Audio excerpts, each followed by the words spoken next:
There are levels to how powerful a Pokemon can be in competitive singles. Sometimes a Pokemon may seem like the strongest being imaginable.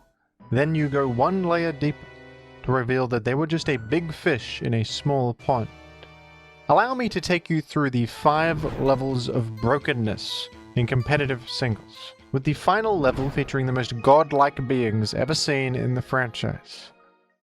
Level 1 is Central Forces in OU. OU, or Overused, is the most popular competitive singles format. In OU, most Pokemon in the game are legal to use. And if a Pokemon is officially ranked OU as their tier, it means that they are above a certain usage threshold in the format, which signals that they are a good competitive Pokemon. But this is not a video about Pokemon that are just good. This is about those that are a level beyond.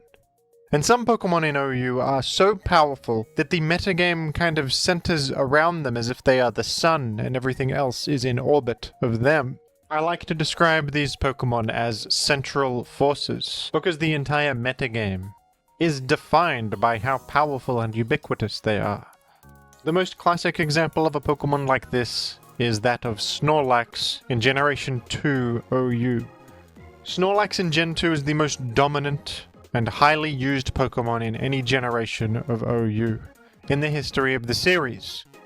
Snorlax is so good that it is on literally every single competitive team, and if you don't use it, you are putting yourself at an active disadvantage. You're being a fool if you're not putting Snorlax on your Gen 2 OU team. Snorlax feels like a legendary in this generation with its fantastic defensive stats, the new move Curse, which patches up its low defense, the normal typing not being that punishable with few fighting types in the franchise at this point, the powerful Rest and Sleep Talk synergy, which is at the peak of its power in Gen 2 as well, the new item Leftovers benefiting Snorlax greatly since it heals significantly with its high base HP. Just every mechanic in Gen 2 seeming to work in Snorlax's favor. This Pokemon certainly feels a cut above everything else in this metagame, and the whole format centers around beating it kind of. You see sets like Miltank with Growl to specifically 1v1 Curse Snorlax. Pokemon like Skarmory and Rhydon and Steelix are good, largely because of their positive matchup against Snorlax. Machamp is the only half-decent fighting type in the game, really, and it is ranked OU, pretty much because it's the only thing that can do super effective damage to Snorlax.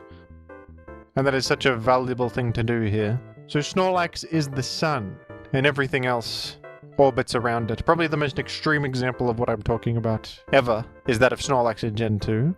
But there are more examples, of course. In Gen 3, there is Tyranitar, who is the most definitive Pokemon in that metagame. In Gen 3 OU, Tyranitar's Sandstream is metagame defining, as it sets permanent Sandstorm on the field immediately. And the ability to so easily set this weather effect impacts everything and has ripple effects. Sandstorm is a weather condition that deals chip damage to everything on the field unless they are ground, rock, or steel type. So Pokemon of these types get a buff inherently due to their ability to evade the sandstorm that is commonly set by Tyranitar. But Tyranitar does much more than just set sand on the field. Tyranitar also is an incredible Pokemon in its own right with high stats, outstanding moveset variety, and the powerful Dragon Dance Sweeper set, which also kind of warps the metagame around it. Dragon Dance Tyranitar is the most classic win condition in this format, and if you don't have an answer to it, you're probably going to suffer the consequences. Because of the sheer power of Dragon Dance Tyranitar, Pokemon like Swampert and Metagross are central for their ability to answer the powerful Dragon Dance Tyranitar. Hariyama has value for its ability to one-hit KO Tyranitar and stomach its incoming hits. Flygon, as well, who resists rock and is immune to ground thanks to Levitate, which matches up well into physical Tyranitar sets.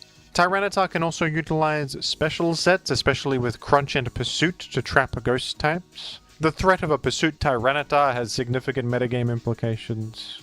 Gengar sometimes runs enough special defense to specifically live a Pursuit as it's switching out after Sandstorm chip damage, which is quite a specific thing. But these are the kinds of ripple effect a centralizing Pokemon can have.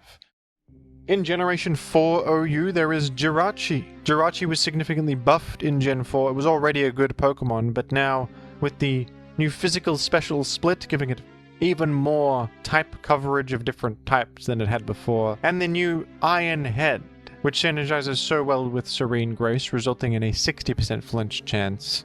Jirachi is the central force of Gen 4 OU.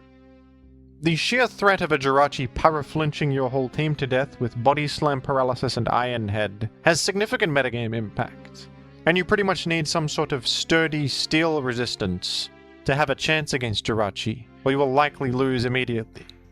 In Gen 9 there are two particularly central forces that dictate much of the metagame around them, and these are King Gambit and Goldengo. King Gambit is an extraordinarily powerful new evolution for Bishop, with fantastic stats and the ability Suprema Overlord, which boosts its attacking power for each fallen ally. The insane damage output of a King Gambit, with all of its allies fallen, is able to single-handedly bring games back from the brink of disaster, sometimes 1v6 entire teams. The sheer power of King Gambit has led to the rise of things like Encore as a way to play around Sucker Punch. Encore is a very common move in Gen 9, largely due to King Gambit's Sucker Punch being such a ubiquitous thing. They also had to unban Zamazenta, partially due to the dominance of King Gambit, because Zamazenta does match up well against King Gambit. And then there's Goldengo, whose new ability Good as Gold was a real paradigm shift.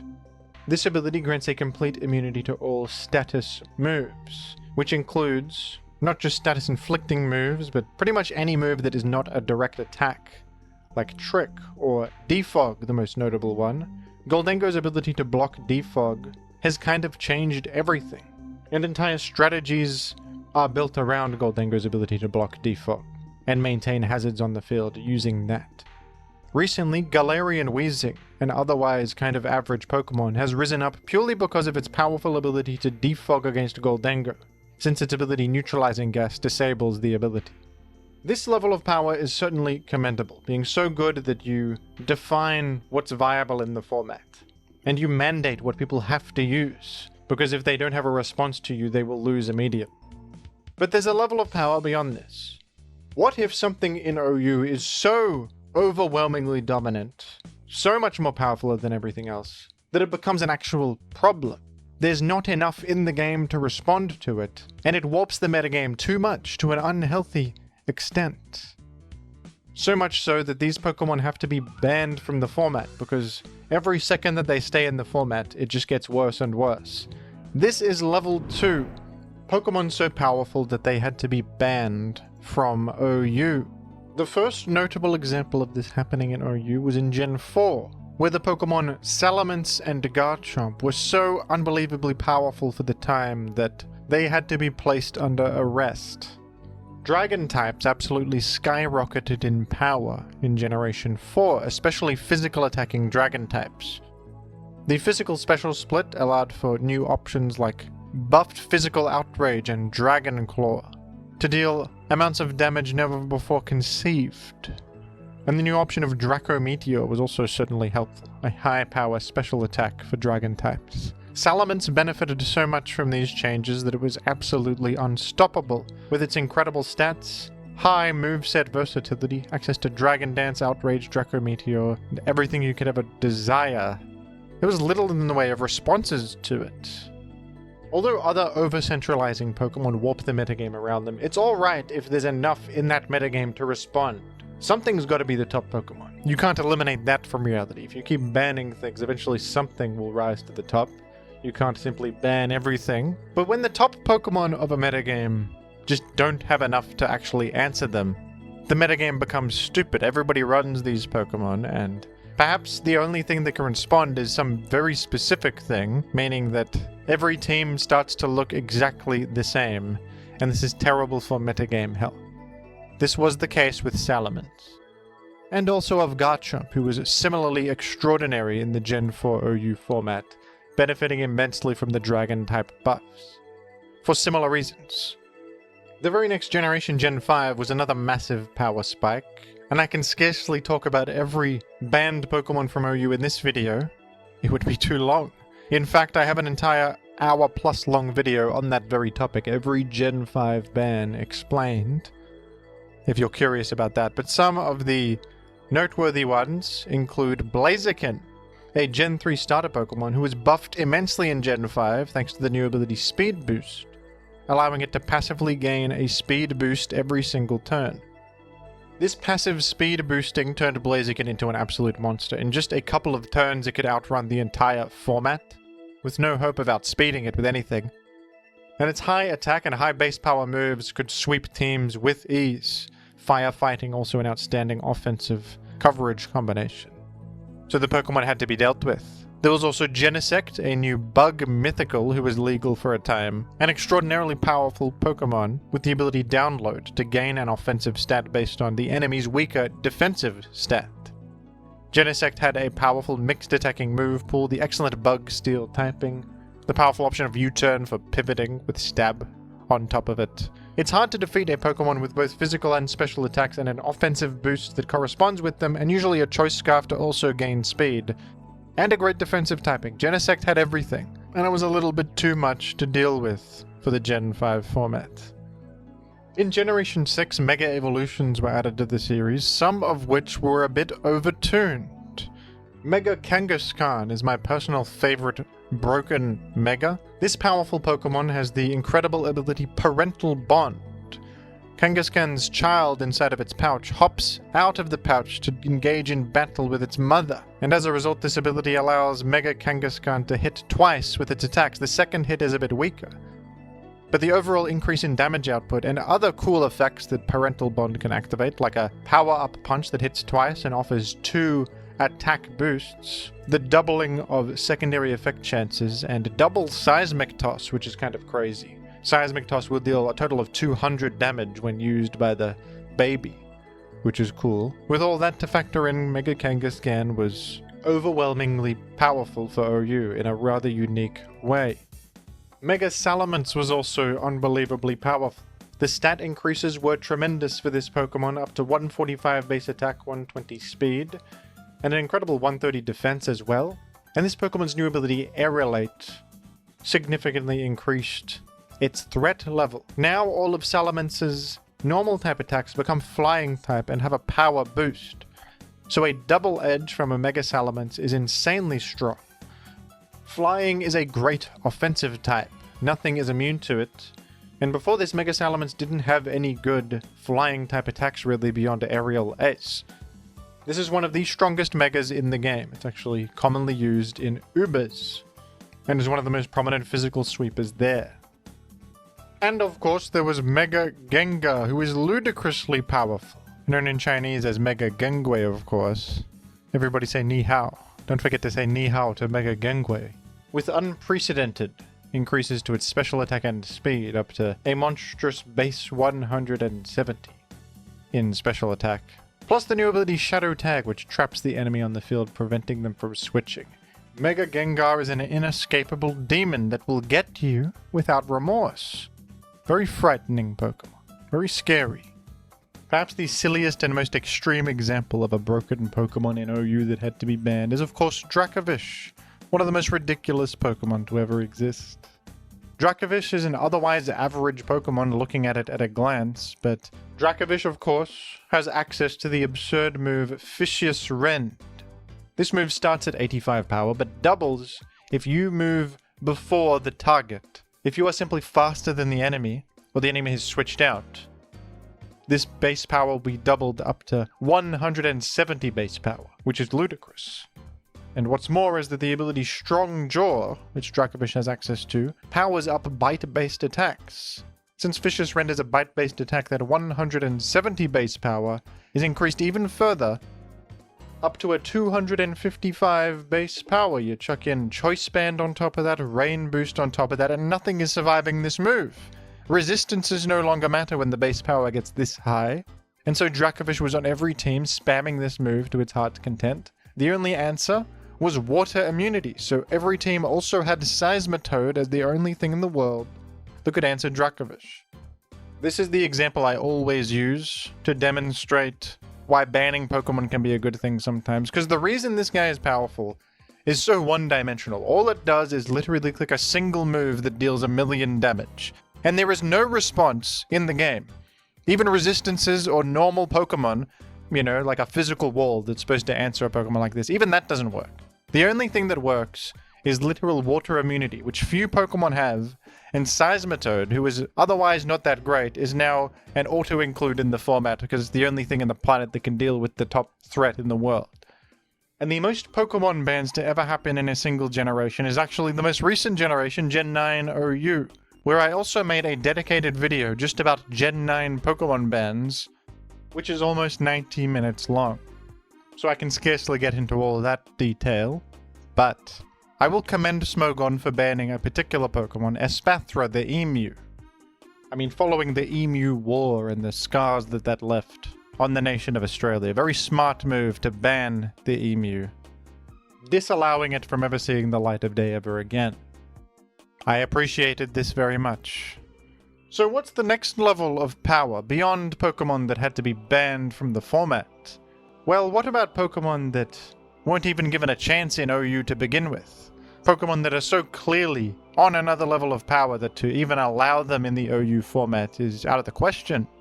Various box legendaries and mythical Pokemon fit this description. They are so obviously powerful that even testing them out for a brief while in OU is pointless. We all know what the outcome would be.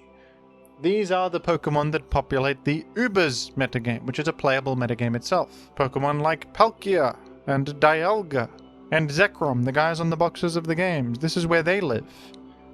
But even beyond these clearly elite level Pokemon, there is a hierarchy.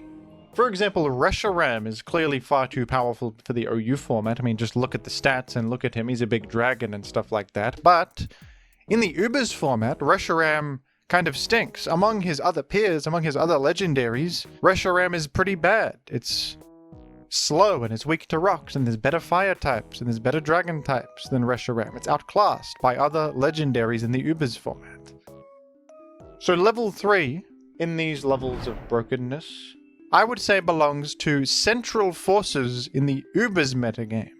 The top of the already incredibly high power level format of Ubers. Legendary Pokemon so powerful that they are on most, if not all, Ubers teams.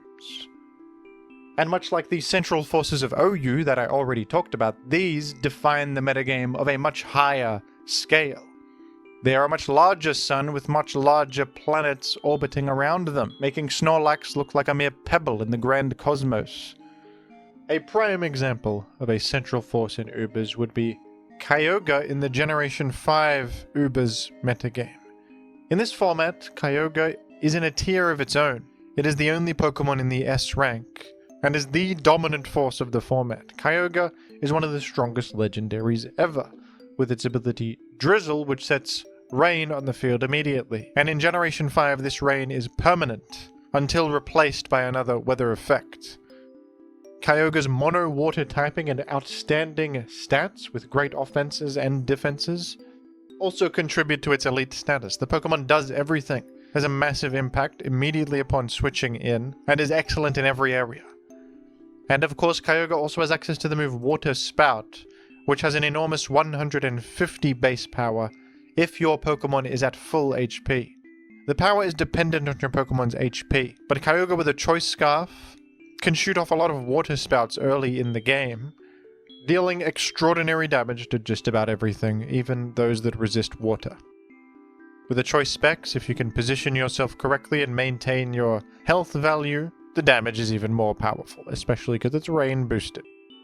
At least Water Spout can sort of be played around by actually damaging Kyogre. This deals less damage, it decreases the power of the move, but beyond Water Spout, of course, Kyogre has the excellent Thunder, which is synergizes with the rain it itself creates, enabling it to be perfectly accurate. It has Ice Beam for perfect coverage, it can run Calm Mind sets, Choice sets, defensive sets, all sorts of different things.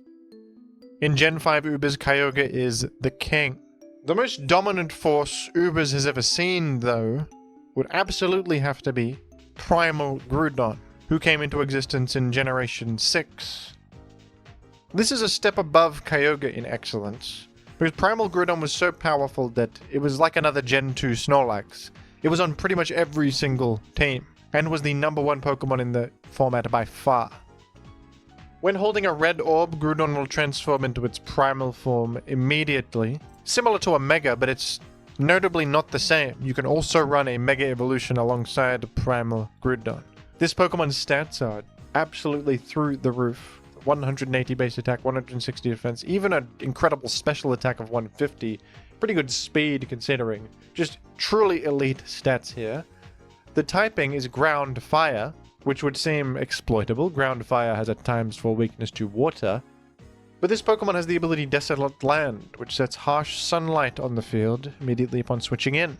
And Harsh Sunlight has all the same effects of Sunny Day, but it causes water-type attacks to be completely ineffective because the sunlight is so powerful that water evaporates into steam immediately. So Primal Groudon is effectively, most of the time, just immune to water, patching up its biggest weakness, meaning it's only weak to one type, ground. And defensively, this typing is fantastic when you erase that weakness in this way.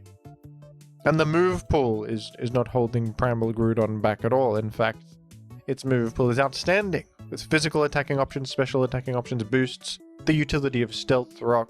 Primal Groudon can be utilized in many different ways, is unbelievably versatile, unbelievably powerful, and the most central force in an Uber's format ever.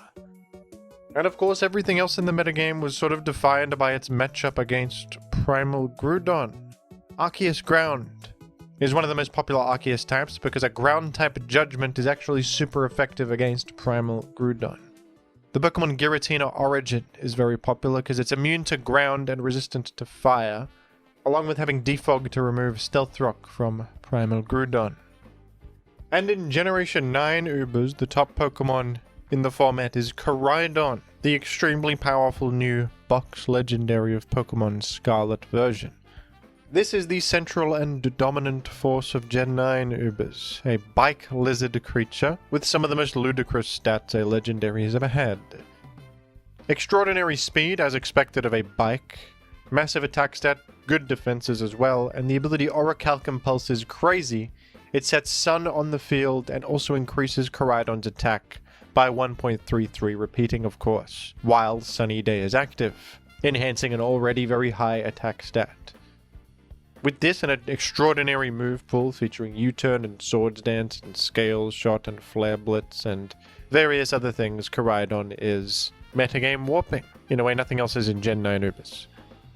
To be a top legendary that defines and warps the metagame of a world where everything is a powerful legendary is an elite level of excellence. These Pokemon are the kings of kings, you could say.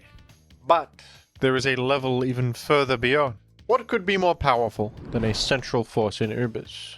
How about a strategy so powerful that it had to be banned from Ubers, and the Pokemon that abused these strategies? One mechanic that was famously banned in its entirety in Gen 8 was Dynamax. This is the only time a generational gimmick has ever been outright banned. Mega Evolution is legal, Z moves are legal, and in the latest game, Terrestrialization is completely legal, but Dynamax stands out among all of these other generational gimmick mechanics as the most broken and most warping. Even in Ubers, where you might expect that the power level is such that it could manage this mechanic being present, even in Ubers, Dynamax was a bit much. The Dynamax mechanic buffs your Pokemon significantly for 3 turns. The Pokemon will have doubled HP, and they will also become very large. This confirms that a Pokemon's life force is directly tied to how large they are.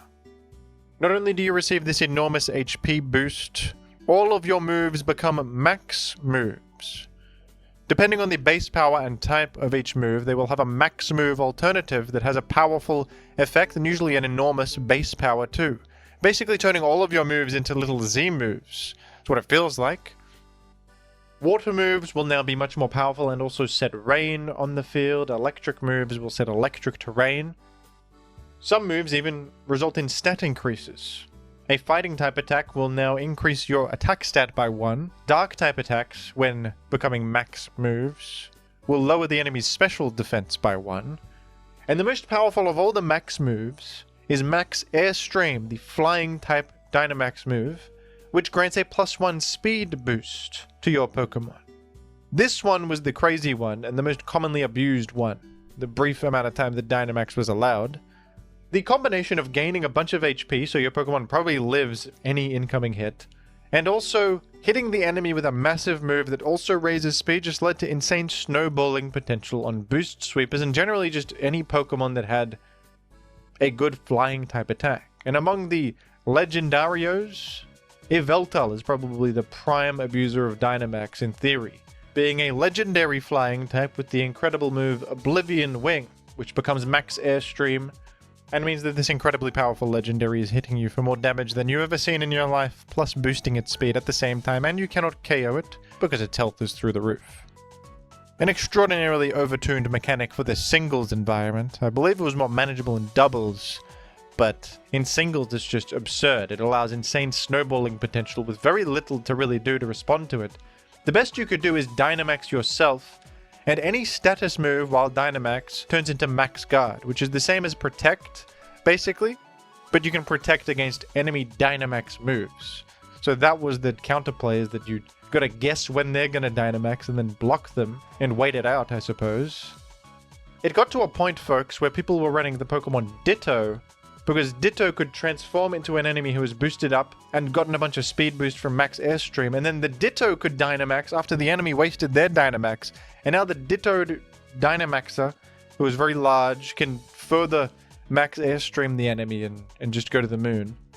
So Dynamaxing was a misplay because you enabled the Ditto Dynamax counterplay. It was completely ridiculous. And there are some other mechanics and strategies banned in Ubers too, but some of these are banned more for their randomness or uncompetitive nature rather than being overwhelmingly powerful. For example, the ability Moody is banned in Ubers, and Moody is an ability that will just raise a stat by 2 and subtract a stat by 1 at random every turn. And this ability is not on the level of something like Dynamax that just overwhelms you with ridiculous stats and damage and effects. Moody is just sort of dumb. It can cheese situations and there's no actual decisions being made by the player. They're just hoping for boosts that are good for the current situation. You have no choice as to what boosts you will receive, but a Glalie with Moody could just randomly get speed and then keep substituting and protecting to get the correct Moody boosts, eventually getting attack, and then with a bunch of attack and speed, it could win because it's passively boosting every turn. And that is completely out of the control of the player with the Moody Glalie and also the opponent, who is just sort of sitting there hoping that Glalie doesn't get the speed initially and then doesn't get the perfect boost for the situation.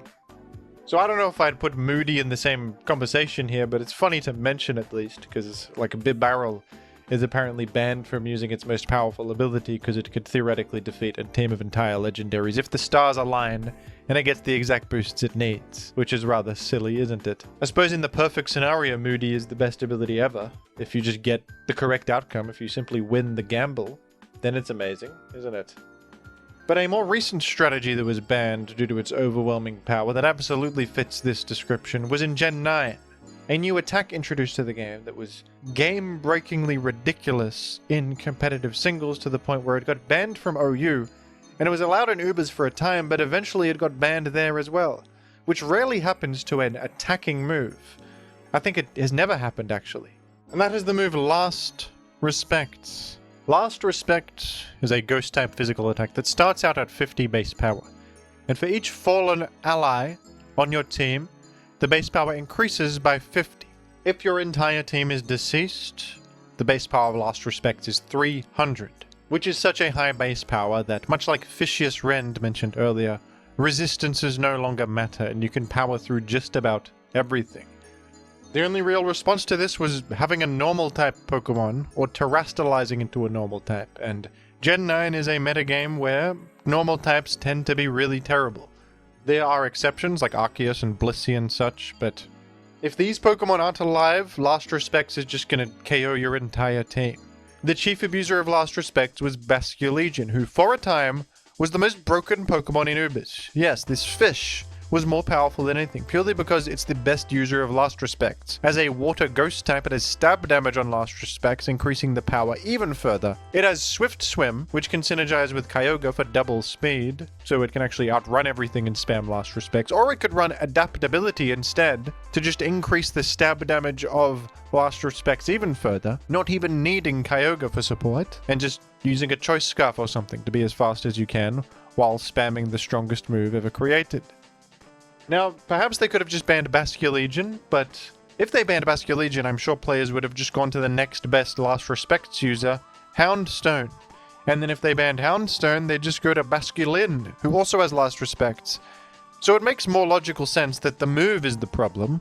The move is what's broken, and whoever can use it doesn't even matter because it has such high base power that the overwhelming amount of damage it can deal supersedes everything. The enemy's defense doesn't matter, their type resistances don't matter. You just click the move and the enemy is deleted. So the move is what was banned from Ubers. An attacking move banned from Ubers is scarcely ever seen. And the chief abuser, a very angry looking fish. Pokemon can be a very silly game sometimes, can't it, folks? And yet, there is a level even further beyond. The highest level of power that one can hope to achieve in competitive Pokemon singles. And on this level, we have not just moves banned from Ubers, not just strategies banned from Ubers, but entire Pokemon banned from Ubers. Ubers is supposed to be the broken format where legendaries are allowed to roam free against other entities at their power level. But some rise above even the top of the legendaries, proving to be such an astronomically high level of power that they must be banned from the format where Pokemon go when they get banned from the other format, for goodness sake. And this was not a concept that existed before until Generation 6. Prior to Generation 6, Ubers was the highest tier, and you can't get banned from Ubers. Such a thing is ridiculous to suggest. But then, Gen 6 came along, and in came a Pokemon called Mega Rayquaza, who remains, to this day, the most powerful Pokemon ever created. Mega Rayquaza has the ridiculous ability to Mega Evolve into itself without needing to hold a Mega Stone. So it's a Mega that can hold any item at once. It just needs the move Dragon Ascent on its moveset to be able to Mega Evolve, which is like its best move anyway, so that's not even a cost. So it can Mega Evolve with no cost, and it's also, by the way, the best Mega in the game on top of that. With 180 base in its attack and special attack, a great 115 speed, incredible bulk as well considering, and the ability Delta Stream, which actually cancels out all other weather effects and overwrites the primal weather effects set by Primal Groudon and Kyogre. And while this is in effect, Mega Rayquaza does not suffer from any of the weaknesses to flying typing, yet it keeps all of the benefits. It keeps all of the resistances, immunities, and it still has stab damage on its flying moves, but it's not weak to ice ×4 anymore. It's not weak to rock anymore.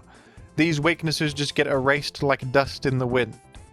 On top of that, Mega Rayquaza has, of course, the move pool of Base Rayquaza, which is famously excellent, with all the attacks and special attacks you could desire. Extreme speed for priority, if you were hoping to outrun the thing. It has the strongest priority move in the game. It's got V-Create for incredible fire coverage. It's got, of course, Dragon Ascent. It's got Earthquake. It's got special attacks. It's got the entire world at its fingertips. This is the strongest Pokemon ever created. And it was so strong that they had to make a new tier to contain it in, because Ubers couldn't handle this guy. It was so much more powerful than everything else that it just became the Mega Rayquaza tier. And this had to be dealt with. So Anything Goes was a new tier above Ubers where, as the name suggests, there are no rules. This is just a tier without any rules. And certain Pokemon are only allowed to be used in this tier. This is also a tier where Moody is allowed, and Evasion, and one-hit KO moves, and all the banned mechanics, Sleep Claws, everything is just completely legal, including the most broken Pokemon ever. You can actually just run 6 Mega Rayquazas if you like in this format. I don't think it's that good, actually, but you can, and no one will stop you. So Mega Rayquaza was the ridiculously overtuned guy who invented the idea of banning a Pokemon from Ubers because it was that good. And now that this idea was established, it would of course happen again in the future when more Pokemon on that level of power were introduced. In Gen 8, the legendary Pokemon Zacian and its even more powerful Zacian Crowned form were both banned from Ubers and subjugated to the Anything Goes tier. And honestly, these are pretty close to Mega Rayquaza levels of power. Zacian Crowned, in particular, being truly insane. With a Fairy Steel typing, defensively this guy is excellent. That's the best defensive type combo you can get in Pokemon. This guy's stats are through the roof. truly, with 170 base attack, incredible defenses of 115 each, and a massive 148 speed, which is so unreasonably fast considering all the other advantages of the Pokemon. And also its ability is the most broken thing ever. Intrepid Sword grants a permanent +1 attack boost as soon as you switch in. When you switch back out and back in, you keep that boost. As if 170 base attack wasn't enough, you get a free choice band pretty much on top of all of this positivity in your life, Zacian Crown. I hope that you at least appreciate it. I hope that you at least appreciate being blessed by the Lord to such an extent. Zacian and its crowned form were nerfed in Gen 9 deservedly, with lower attack and Intrepid Sword no longer being permanent. But in their Gen 8 stage, they were truly overtuned to an extent scarcely seen. And in Generation 9, 2 more Pokemon were added to this club. The first one, Snorlax Shadow Rider. Little deer elf creature riding a horse.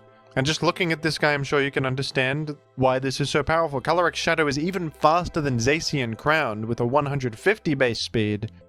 And it doesn't need to carry an item. Zacian Crown needs to carry an item, but Snorlax Shadow has a free item slot.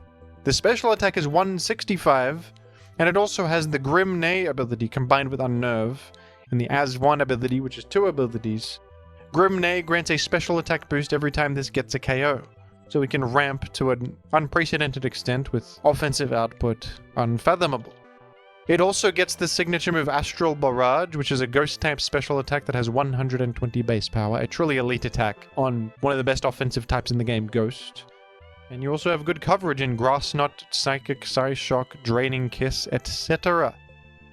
Now what's interesting though is that Snorlax Shadow was completely legal in Gen 8 Ubers, and that's because Yveltal was there. And since Yveltal was there, the guy felt manageable. Yveltal is the perfect response to Snorlax Shadow.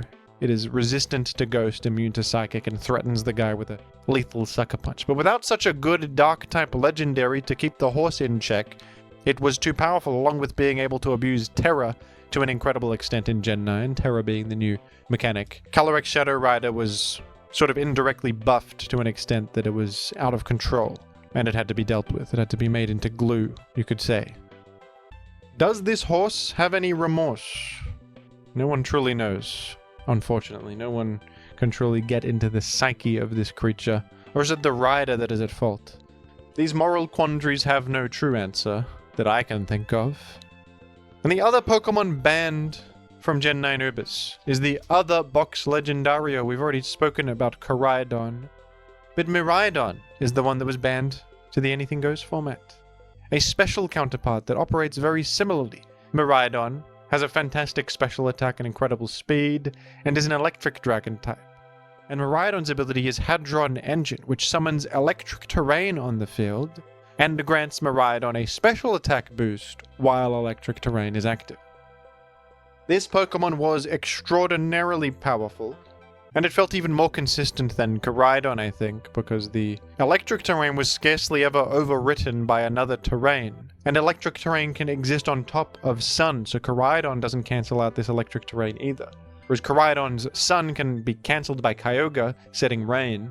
Miraidon is not worried about that, and its damage output is going to consistently be very high.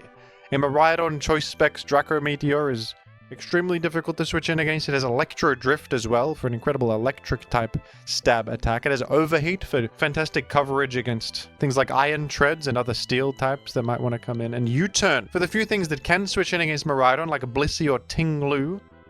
You have U-Turn to just pivot out to something else and keep the pressure up. Miraidon mandated that you have some sort of hard special wall on your team to not get completely destroyed by the wall breaking power. And usually wall breakers are like slow and frail, sometimes maybe as a drawback, but Miraidon is sort of bulky and fast and also has the highest damage output ever, so it had everything really. It had everything. Miraidon and Koraidon are close in power level, and Koraidon is also incredibly excellent, but I would say Miraidon is clearly a little bit better. The counterplay is not as ubiquitous, and Miraidon just felt incredibly consistent at abusing its greatest traits. And so it was banned to take some stress off of teams, mandating a response to it, and that this putting too much pressure on things and making it difficult to have a healthy metagame. as we've seen many examples of in this video. So Miraidon is the most recent addition to the Pokemon too powerful even for Ubers list, a very exclusive group, with only a few Pokemon ever achieving that level of power. But that is the highest level of power that we presently know of. Could another Pokemon achieve a level 0 state of brokenness? What would that even look like? Could it be Muck? Could Muck do it? With a secret technique that we don't know about? Could Muck achieve these heights? We will have to find out in Generation 10, where surely another incredibly powerful legendary is being cooked up as we speak to make Miraidon look like child's play. But anyway, folks, those are the 5 levels of brokenness in Pokemon. If you liked the video, please press the like button to signify that you liked it digitally, and also subscribe to the channel for future videos. And thank you very much for watching.